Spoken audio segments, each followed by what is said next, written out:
오늘 우리에게 주시는 하나님의 말씀은 마가복음 9장 30절에서 35절까지 말씀입니다. 신약성경 69쪽에 있습니다.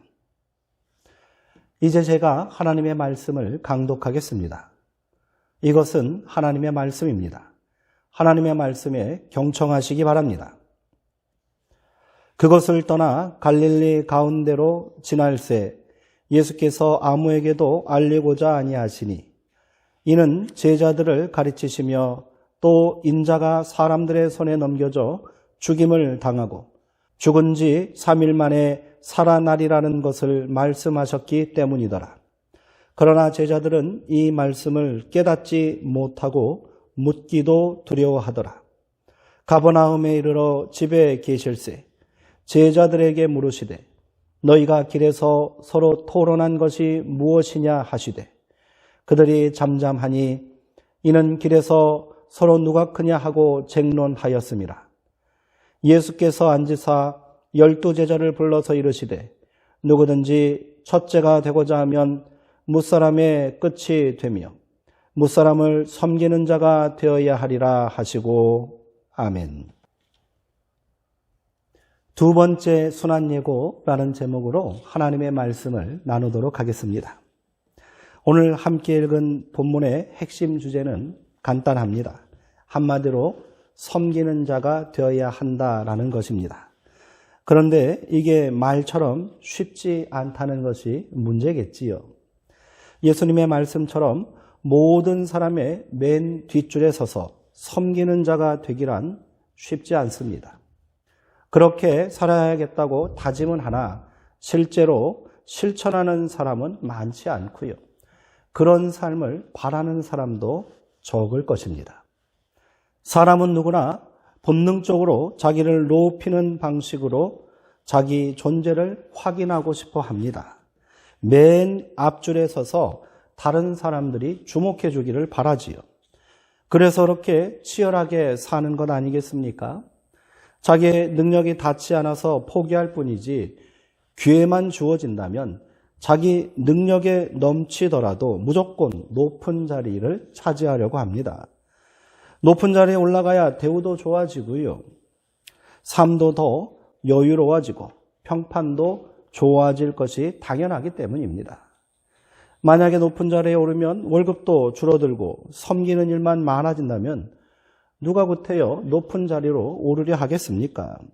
섬김을 받으려는 것은 그 사람이 인격과 학식이 어떠한지와는 상관이 없습니다. 능력의 차이나 빈부격차와도 상관없지요. 누구나 원하는 바입니다. 쉽게 말해 인간 본성이라 할 만합니다. 성경은 이 본성을 원죄의 결과로 말하기도 하지요. 아담과 하와가 저지른 최초의 범죄도 실상은 하나님처럼 되려 했던 것 아닙니까? 더 높아져 하나님처럼 되고 섬김을 받고 싶다는 욕망을 이기지 못했기 때문에 뱀의 유혹에 그렇게 속절없이 무너져버리고 만 것입니다. 그래서 기독교 성인이요 신학의 대가라 할 수 있는 어거스틴은 죄의 본질은 휘프리스, 즉 교만, 자기애라고 말했습니다. 신앙생활을 오래 한 사람이라고 다르지 않습니다. 어떤 대형 교회에서는 장로가 되기 위해서 주차 봉사가 필수라고 합니다. 예배 부장을 하면 따놓은 당상입니다. 그러나 정작 장로가 되고 나서는 절대로 주차 봉사나 힘든 예배 봉사는 하지 않습니다. 그건 이제 내가 할 일이 아니라고 생각한 거지요. 나무랄 일도 아닙니다. 이게 인간의 한계이며 본성입니다.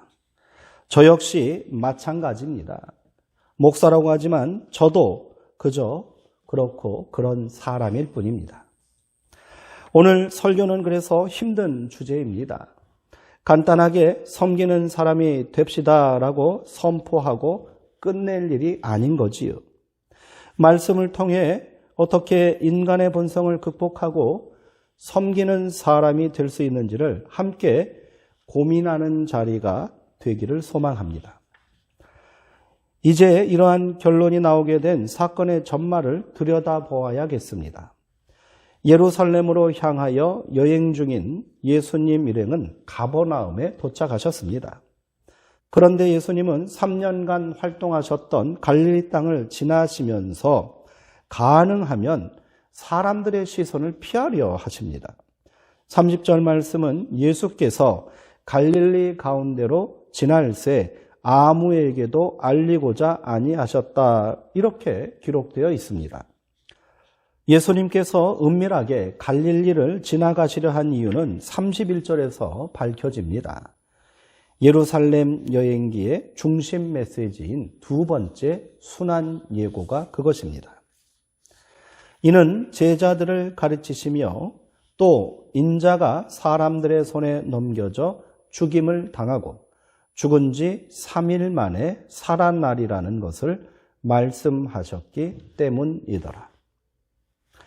예수님에 대한 맹목적인 열광과 적대감이 공존하는 갈릴리 사람들이 예루살렘행을 알게 되었을 때 벌어질 소동이 염려되었기 때문일 수도 있겠지요. 그러나 한편으로 예수님께서 제자들을 얼마나 신뢰하셨는지를 짐작할 수 있기도 합니다. 3년간 자신의 길에 동행했던 제자들이라면, 그동안 경험하고 배운 바를 간직하고 있다면 제자들은 기꺼이 자신의 길에 동참할 것이라고 믿었던 것이지요. 더군다나 예수님의 순환 예고는 처음이 아닙니다. 빌립보 가이사랴에서 처음 순환 예고를 하시고 한바탕 소동이 벌어졌을 때 예수님은 제자들에게 엄하게 경고하셨고요. 어떻게 자기를 따라야 할지 분명히 가르쳐주지 않으셨습니까? 이젠 예수의 길을 제자들이 깨달을 만도 하지 않을까요? 그러나 예수님의 기대와는 달리 제자들의 모습은 한심스럽기만 합니다. 씁쓸한 헛웃음만 나옵니다. 본문 32절은 그러나 제자들은 이 말씀을 깨닫지 못하고 묻기도 두려워하더라 라고 고발합니다. 모르면 물어야 하는데 제자들은 묻지도 않습니다. 관심의 대상이 아니기 때문이겠지요. 빌립보 가이사랴에서 그렇게 호된 꾸지람을 듣고도 도무지 깨달은 바가 없어 보입니다. 그 결과 제자들이 보인 행동은 참담하기만 합니다. 예수님은 자신의 죽음을 비장하게 말씀하시고 그 길을 통해 이루어야 할 사명을 분명하게 가르쳐 주셨는데 제자들은 관심이 없습니다. 그들은 길에서 쟁론을 벌였습니다. 예수님의 비장한 가르침을 받은 직후 제자들이 보인 반응은 서로 싸움을 하는 것이었습니다. 이 부끄러운 싸움판에 예수님도 계셨습니다. 예수님은 서로 민망하게 싸움질하고 있는 제자들 앞을 묵묵히 걸어가셨겠지요. 그리고 한 집에 들어가셔서야 조용히 제자들에게 물으셨습니다. 너희가 길에서 서로 토론한 것이 무엇이냐? 제자들은 말이 없습니다. 자기들도 차마 그 내용을 예수님께 전하지 못합니다. 그들은 그저 머쓱하여 잠잠할 뿐입니다. 성경은 그 이유를 그들이 길에서 서로 누가 크냐 쟁론하였기 때문이라 고발합니다. 제자들의 싸움이 서로의 믿음의 크기를 견주는 것일 수도 있었겠지요. 자신의 능력을 과장해서 서로 잘났다고 다투었는지도 모릅니다. 아니면 누가 더 예수님의 총애를 받고 있는지, 누가 더 예수님께 충성했는지를 두고 다투었는지도 모르지요. 그러나 모두 잘못된 행동입니다. 자신들의 부끄러운 모습을 비로소 돌아보게 된 제자들은 그래서 말이 없는 겁니다. 예수님은 아마도 깊은 한숨을 내쉬었을지 모르겠습니다. 그러나 첫 번째 순환 예고 후에 베드로에게 하신 것처럼 그렇게 크게 분노하지는 않으십니다. 예수님은 조용히 제자들을 불러 이렇게 말씀하셨습니다. 누구든지 첫째가 되고자 하면 뭇사람의 끝이 되며 뭇사람을 섬기는 자가 되어야 하리라. 어찌 보면 특별할 것도 없는 말씀입니다. 당시 유명한 유대교 선생들도 하는 말입니다. 헬라의 철학자들도 그렇게 가르쳤습니다. 전혀 새로운 가르침이 아닙니다. 그러나 예수님의 가르침은 여기서 끝나지 않습니다. 예수님은 어린 나이 하나를 데려다가 제자들 가운데 세우셨답니다. 그리고 이렇게 다시 말씀하십니다. 37절의 말씀입니다. 누구든지 내 이름으로 이런 어린아이 하나를 영접하면 곧 나를 영접함이요. 누구든지 나를 영접하면 나를 영접함이 아니요 나를 보내신 이를 영접함이니라. 아멘. 이 또한 특별한 것이 없다고 생각할 수 있으나 전혀 그렇지 않습니다. 예수님 당시 어린아이들은 온전한 인격체로 대우받지 못했습니다. 심지어 영혼이 없는 존재라고까지 했습니다. 그래서 짐승처럼 매질해서 길들여야 한다고 생각했던 겁니다. 여자도 그랬고요. 노예들도 그랬습니다. 겸손하게 섬기는 자세로 살아가야 한다고 말할 수 있으나 어린아이를 영접하라고 말하기는 어렵습니다. 이런 말씀은 마치 원수를 사랑하는 말씀처럼 당시 규범이나 관습을 비추어 볼 때 도무지 받아들이기 어려운 것입니다. 더 심각한 것은 예수님의 말씀을 따라가다 보면 결국 어린아이를 영접하는 것이 하나님을 영접하는 것과 똑같다는 말이 됩니다. 이는 신성모독이라는 오해를 받을 만한 위험한 발언 아닙니까? 예수님께서 말씀하신 섬기는 자가 되라는 가르침은 그렇게 당대는 물론이고 요즘에도 파격적인 말씀이 아닐 수 없는 겁니다. 여기서 영접한다라는 말은 받아들인다라는 뜻입니다. 영어 성경은 이를 웰컴으로 번역했습니다.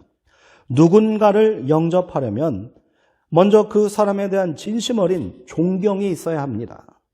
소중하고 귀한 분을 모시는 것이 영접이라고 하지 않습니까? 그렇게 하는 이유는 그 사람을 받아들이기 위함입니다. 더 구체적으로 그 사람을 내 사람으로 만들고 싶다는 뜻이고 그 사람과 더 친밀해지고요. 깊은 관계를 맺고 싶다는 의미입니다. 예수님은 이런 행동을 섬김이라고 말씀하셨습니다. 그런데 이게 우리의 딜레마입니다. 우리가 영접해야 할 대상이 문제인 것이지요.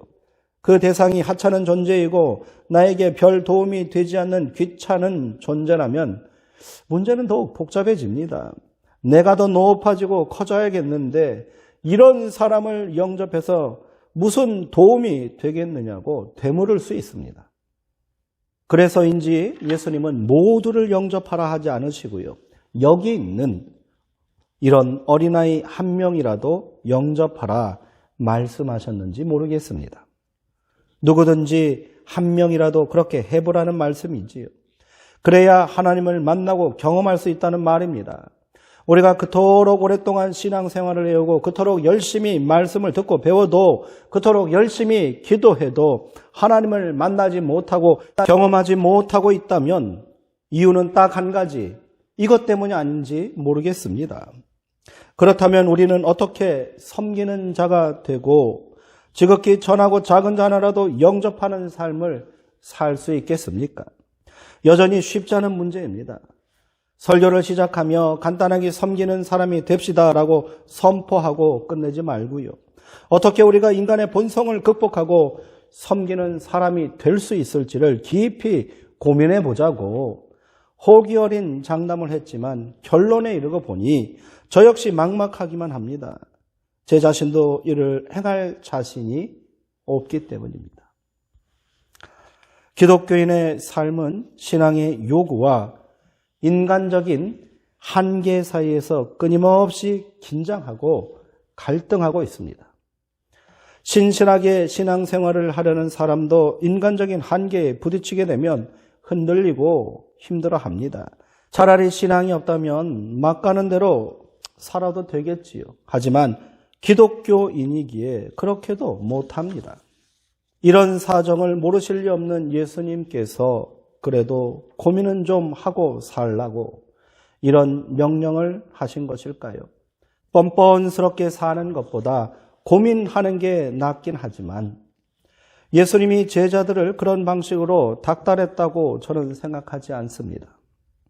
사람들과의 관계는 서로 상대적이기 때문에 혼자 고민하는 것만으로 해결되지 않습니다. 사실 예수님도 모든 사람들과 원만하게 지내지 않으셨습니다. 예수님이 십자가 처형을 당했다는 것은 이를 주도한 사람들과의 관계가 적대적이었다는 증거 아닙니까? 따라서 저는 예수님이 제자들에게 모든 사람들과 무조건 좋은 관계를 맺어야 한다는 뜻으로 이런 말씀을 하신 것이라 생각하지 않습니다. 섬기고 영접한다는 말은 결국 관계 맺으라는 말씀입니다. 이 관계는 단순하게 우호적이고 친밀한 관계만을 말하는 것은 아닙니다. 그것은 생명관계입니다. 그 관계를 통해 존재의 근원 되시는 하나님을 만나고 또 생명을 구원하고 회복하는 역사가 상호간에 일어나야 한다는 겁니다. 쉽지 않지만 예수의 길을 따르는 우리가 반드시 감당해야 할 사명의 길인 것이지요. 이를 위해 우리는 하나님의 시선으로 대상을 바라보는 깨달음이 있어야 합니다. 하나님께서는 태초에 천지를 창조하시고 그 피조물들을 향해 보시기에 좋았다 말씀하셨습니다. 하나님의 창조의 역사, 생명의 역사로 시작된 존재는 그 자체로 가치가 있다는 선포입니다. 대상을 목적이나 필요에 의해 판단하고 보는 것이 아니라 그 대상을 하나의 존귀한 가치를 지닌 존재로 받아들여야 한다는 거지요. 이 가치는 하나님께서 태초부터 부여하신 가치입니다. 이는 단순히 사람 사이의 관계로만 생각해서는 안 됩니다. 하나님께서 창조하신 모든 피조 세계가 동일한 가치를 지닌 존재임을 잊지 말아야 할 것입니다. 그래야 우리가 한 사람이라도 영접하고 생명 관계를 시작할 수 있습니다. 신앙생활을 하다 보면 생각이 복잡해질 때 있지요. 이것도 해야 하고 저것도 해야 할 것 같아 마음만 분주합니다. 그러다가 결국 아무것도 하지 못할 때가 얼마나 많습니까? 우리는 좀 단순해질 필요가 있습니다. 너무 많은 생각과 많은 일로 분주하기보다는 한 가지라도 분명히 깨달은 바를 실천하는 것이 중요하지 않겠습니까? 예수님은 예루살렘으로 올라가는 길에 제자들에게 많은 것을 요구하지 않으셨습니다. 자신이 가는 길을 제자들도 이해하고 그 길에 동참하라고 촉구하셨을 뿐입니다. 이것이 믿음의 본질입니다. 아직 그 길의 깊은 의미를 알지 못하고요. 다 이해할 수 없을지라도 묵묵히 예수님의 길을 따라가다 보면 예수님께서 가고자 하시는 곳이 결국 보이지 않겠습니까? 예수님의 시선이 머무는 곳에 우리의 시선과 마음도 가 있지 않겠습니까? 그렇게 우리가 먼저 힘쓰고 노력해야 할 일은 바로 예수의 길을 온전히 따르는 믿음입니다. 이를 위해 우리는 더 예배의 자리에 나와야 하고 더 간절히 기도해야 하고 더 깊이 말씀을 묵상하고 사모해야 하는 겁니다. 그래야 일상의 분주함과 치열한 삶의 자리에서 무감각해진 영성과 믿음을 다시 회복할 수 있습니다. 그렇게 예수님을 만나고 하나님을 경험해야 합니다. 그렇듯 문득 가던 길을 멈추고 뒤를 돌아보면 나의 길이 예수의 길이었는지 깨닫게 될 것입니다. 그렇게 우리의 믿음이 관계 가운데 섬기는 모습이 드러나고 그렇게 아무도 눈여겨보지 않는 작은 인생들도 품고 영접하는 생명의 역사가 일어나게 될 줄 믿습니다. 여전히 어렵습니다. 내가 하려 하니 그렇습니다. 내 생각과 판단으로 하려 하니 불가능한 것처럼 보이는 것이지요. 그러나 예수님이라면 어떻게 행동하시고 어떻게 판단하셨을까를 먼저 고민하면 우리도 영접하는 자, 섬기는 자가 될 수 있지 않겠습니까?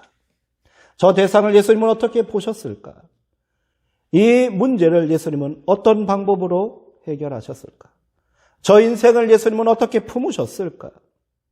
어떻게 용납하셨을까?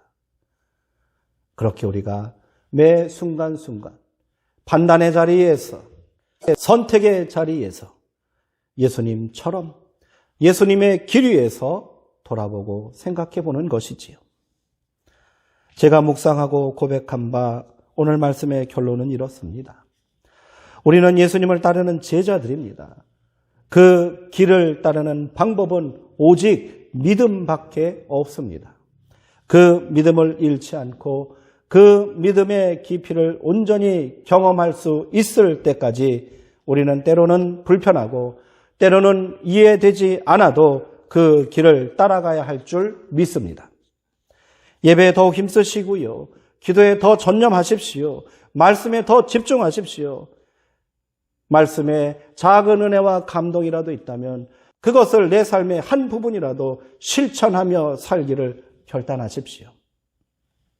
한 사람에게라도 온전한 섬김과 화목함으로 영접하기에 힘쓰십시오. 오늘 우리가 따라가야 할 예수의 길은 바로 여기에 있습니다. 기도하시겠습니다.